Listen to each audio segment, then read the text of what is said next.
Meron tayong ano guys, malaking tilapia dito. So lutuin natin today for for lunch guys. So prituhin natin. Nalinisan ko na to ng bonggang-bongga guys. Lagyan ko na siya ng asin. Na-dry ko na to siya konti. Yan.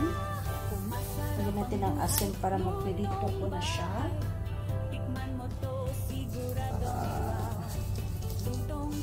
Ano tayo ng ating lunch guys, no?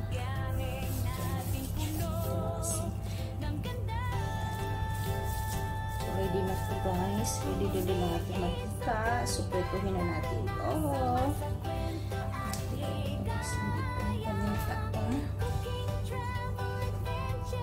Sa bagay, pwede pa naman hindi ko siya lagyan kasi ano ko naman siya lutuin ko lang naman siya guys. No?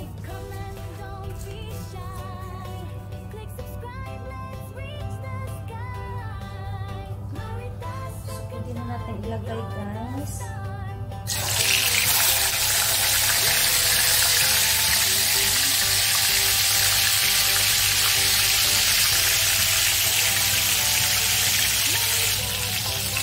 Taba-taba ng ating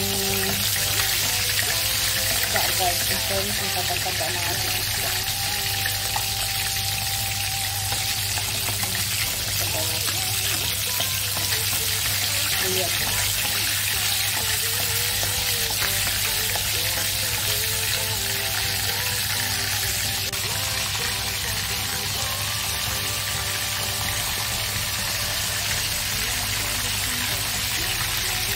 Guys, mag-start na tayong magluto. Na-ready ko na ang ating ingredients for today na simpleng ulam for lunch. So, dito na yung mayroon tayo dito bell pepper, onions, garlic, at saka luya. Tapos yung gulay, kung anong mayroon sa lip guys, inaano ko na kasi ito lang ang mayroon ko, edi ito na lang ang sinali ko, no? So, may carrots ako, isang patata, at saka kalabasa. Actually guys, dapat ito talong or okra or sita, wala naman kasi akong ganon. So, yun lang ang nilagay ko dito guys, no? Tapos, itong yung malaking isda at napirito ko na to siya. So, ready to cook na tayo. So, may kangkong tayo guys. And may malunggay, o diba? Malunggay, halo ko. Kasi bihira lang ako makabili ng malunggay guys. Kaya natutuwa ako sa malunggay yan. So mag-start na tayong mag-fry sa ating gulay, no? Mag-start na tayong mag-fry dito.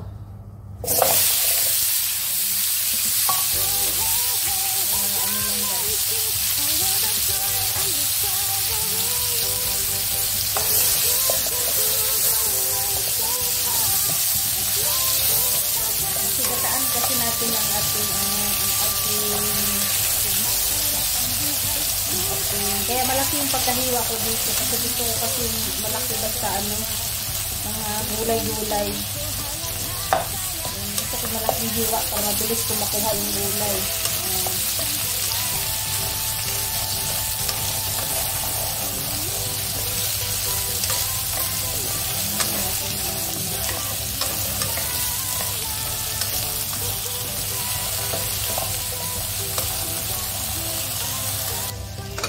Pwede na ito guys.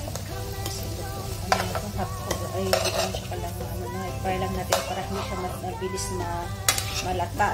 Diba?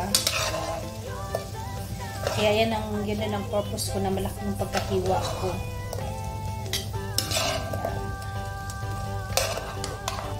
So, yung ginamit ko na mantika, puting-puting mantika dito guys, yung lang, di ba nagperito ako ng isda. So, yun ang din na ginagamit. Mag-isa. Kunting-kunting mantika lang guys. Pero anyway guys, olive oil yung ginamit ko sa pag-fry ng ating isda. Yan.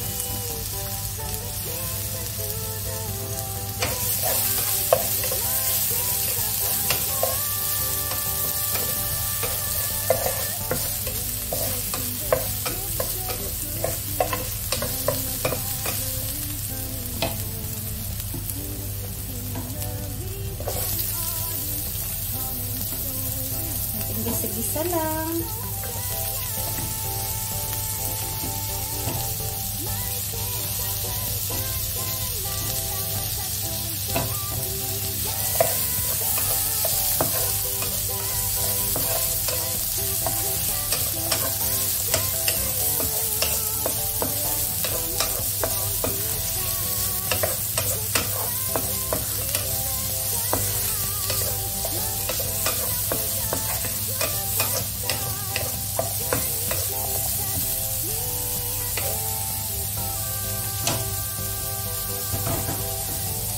Tapos may luya.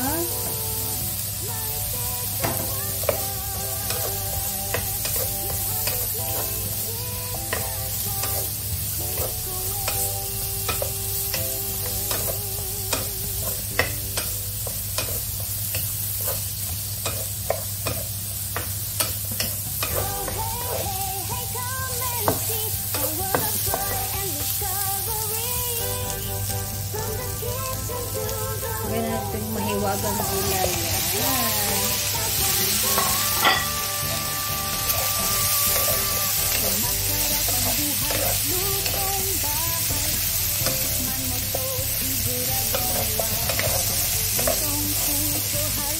Guys, ano lang to guys ha. Iba-iba naman tayo ng klaseng pagluto guys. Nilagyan ko lang ito ng patatas at saka carrots. Kasi yun lang ang mayroon ako sa rep. Gusto kasi may gulay guys. Kaya nilagyan ko lang siya. Actually guys, masarap to sa pag sitaw, talong, okra, ganun naman talaga usually guys na. Pero ano lang, gusto ko lang itong lagyan ng gulay lang talaga guys. No? Kasi marami pa akong stock sa rep. So, kailangan ko din siyang lutuin. Kaya, hinaluan ko na guys. Hindi naman yan sila mag-away, di ba? Yan. Kaya nilagyan ko na siya ng patatas kahit hindi naman talaga siya ang ano para dito. Pero, nilagyan ko lang guys. Actually, maluto lang naman yan oh, di ba?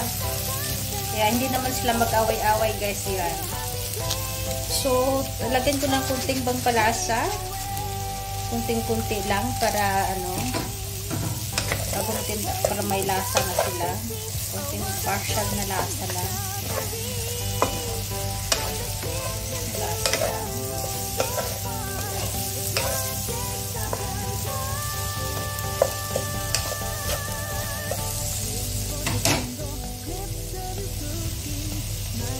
Napaka maganda yung kulay ng ating gulay kasi ano, colorful masyado guys. Yan, makulay ang buhay. Lagyan natin ng konting salt. Black, ano kaya pink salt na ginagamit ko na asin. Simple luto lang talaga guys. Actually ako lang naman ang kakain. So, may magbuot.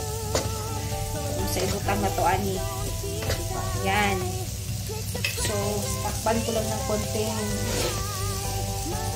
2 minutes lang para malambot konti yung gulay. Ano, gata. Yan. Ito ang sabaw natin talaga guys.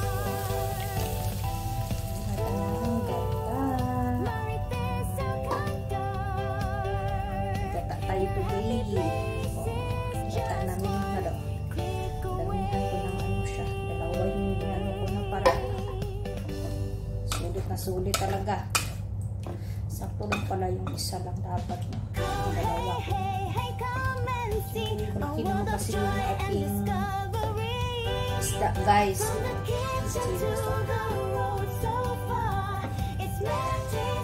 Anihan na. So takpan natin ulit. Kunti na lang yan guys kasi ano na medyo half-cook na yung ating gulay. Haluin lang natin. So ngayon guys, ilagay na natin yung ating mga higanting isda. So hindi siya mabali. Yan. Napakalitig isda yan guys. Yan. Malaking ano kasi ito, malaking tilapia. Nakaperito na yan guys. Ilubog natin sa yan. Diba? Pwede ganyan ko siya ng sabaw kasi masarap ang ating niluto ngayon. Talagang mapalaban ka sa kakainan na naman. O diba? So ngayon guys, tikman na natin kung anong kulang nito at ready na itong ating malata masyado. Sarap. Gusto kong kunting anghang. Lagyan natin kunting paminta at konting chili. Kunti lang guys kasi baka mapadami na naman tayo ng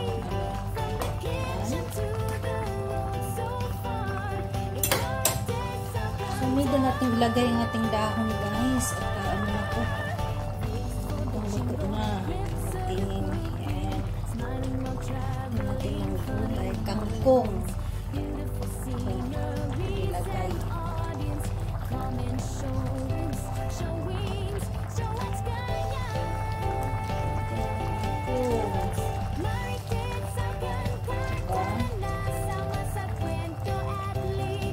Sarap talaga yung ating ano ngayon. Itong ano guys, luto na to, pwede na tayong hindi mag-rice kasi may patatas na to. Lagyan ko siya ng patatas, carrot, tsaka kalabasa, o diba? So, yung nagda-diet, yung mag-no rice muna, maganda tong ganitong pagkalutugas. Lagyan mo ng maraming gulay. Tsaka yun na yun, no need na mag-rice. Pwede naman din mga ilang ano lang guys, isang cup lang na ano, isang cup lang na rice, okay na yan.